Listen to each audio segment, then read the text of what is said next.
Good morning, traders. It's Peter Thompson, senior mentor of 1 Billion Signal, sponsored by Merit Forex. Finally, the exciting part of the week just started. Wednesday, guys, full of economic events. We have Federal Reserve interest rate decision. I'm starting with this because this is most probably the most, I would say, most exciting and volatile event this week. The measures hold steady in waiting for Federal Reserve. Actually, all the instruments are waiting for the Federal Reserve to see if the Federal Reserve going to surprise the markets today. Something that was pretty interesting. U.S. Producer Price Index goes up, putting pressure on Federal Reserve to accelerate taper, so-called tapering. You remember we talked about it a couple of times. The Federal Reserve is buying government bonds, so these purchases to be decreased within the time, and followed by, of course, interest rate hikes. Something that will happen for sure. It's a matter of time, but the question is when. So the PPI could put pressure on Fed to start doing this sooner. So what we got on Wednesday, China industrial production went up from 3.5% to 3.8% despite the problems in China. You know what's going on there for sure. It's all over the news. But still, China is growing, which could give us some very good opportunities on Chinese stocks. UK inflation is going to be released today, but we have crude oil inventories 3:30 p.m. GMT, 7 a.m. GMT. UK inflation, CPI, very important event, as you know, especially the last couple of months. We've been discussing over and over again the inflation all around the world. Federal Reserve interest rate decision 7 p.m. GMT, and 7:30, 30 minutes later, FOMC Press Conference. Thursday, we have interest rate decision in Switzerland, 8:30 a.m. GMT. After that, of course, followed by Bank of England interest rate decision 12 again GMT. Eurozone interest rate decision 12:45. And this is all for Wednesday, for Thursday, sorry, and Friday, of course, CPI in the Eurozone, 10 a.m. GMT. So it's all about the Federal Reserve, guys. Everybody is watching what they are going to do. Are they going to surprise with soonest interest rate hikes, or they're going to wait a little bit longer? But it seems the situation is getting tight, and it seems the Federal Reserve is not having any other options than to start these interest rate hikes. So US indices also are taking step back right before the FOMC press conference today. We've seen S&P 500 and Dow Jones going down yesterday with 1% almost on the full Dow Jones. And this is something pretty normal considering the big event that's coming tonight.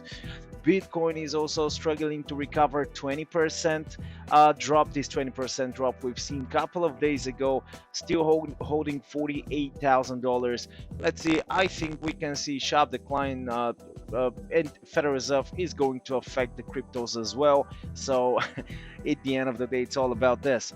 Let's take a look what's going on the charts. Euro US dollar in front of us. As you can see, as we mentioned, it's still holding the lows, just fluctuating for the last 2 weeks. Nothing much is happening with the euro. 1.1270 the current price.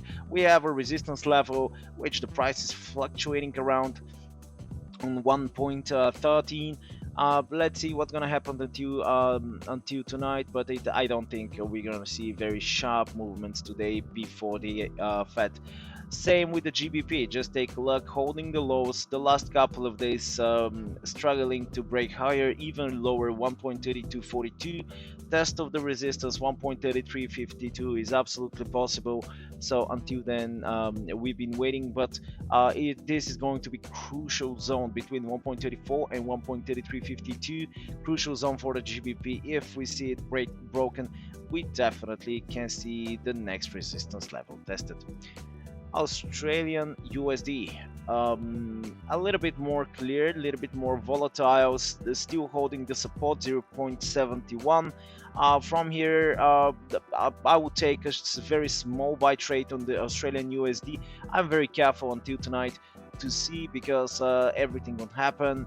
It really depends how the market is going to consume this event. So until then, I am very careful. This is a good level to buy Australian USD. Just careful, because um, it could we can see some surprises tonight. New Zealand USD staying on the support level, the newly created support level. I'm gonna move my resistance to this level, 0.6736. Trying to bounce back. Still no, not very volatile. We're talking about just the day, 10 pips from the beginning of the day of the New Zealand dollar. I would wait as well for the New Zealand to see what's going on. And crude, I'm going directly to crude. Crude is pushing lower, which is normal after such a big recovery, $8 per barrel approximately for just a couple of days, taking profit taking profit drop. That's how I call it. Simply once you have $8 per barrel, for those who caught it, of course it's a logical moment to start taking your profits.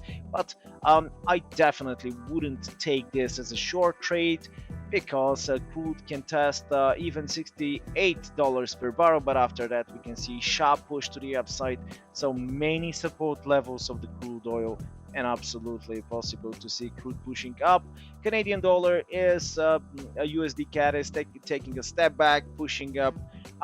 In this case, Canadian dollar is going down. This is exactly because of the crude oil. Crude is pushing down, USD CAD pushing up. Something that I expected to see test of this level, 1.2773, and then push to the downside, but the price decided to test the resistance once again, 1.2836.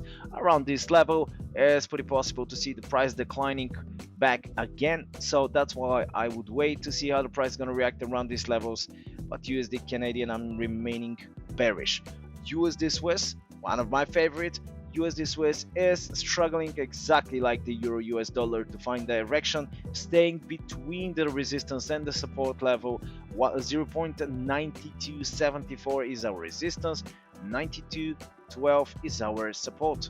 So USD Swiss, take a look. We have very similar price action here around that level, and here also big drop, price is struggling, another big drop. So we got big drop, price is struggling, and definitely we can see pretty similar price action in the next 2 weeks.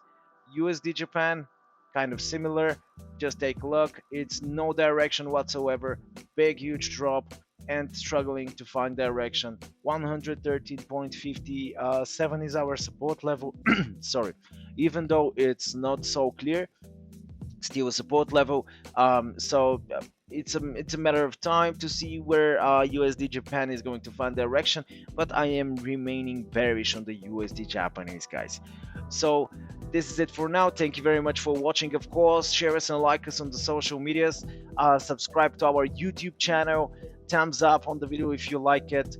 If you have any questions, you know how to reach me. Guys, focus, because this week is going to be awesome. The week before Christmas. Christmas is coming. We have to buy presents and, of course, celebrate. Enjoy the week and expect my new video on Monday. Bye-bye.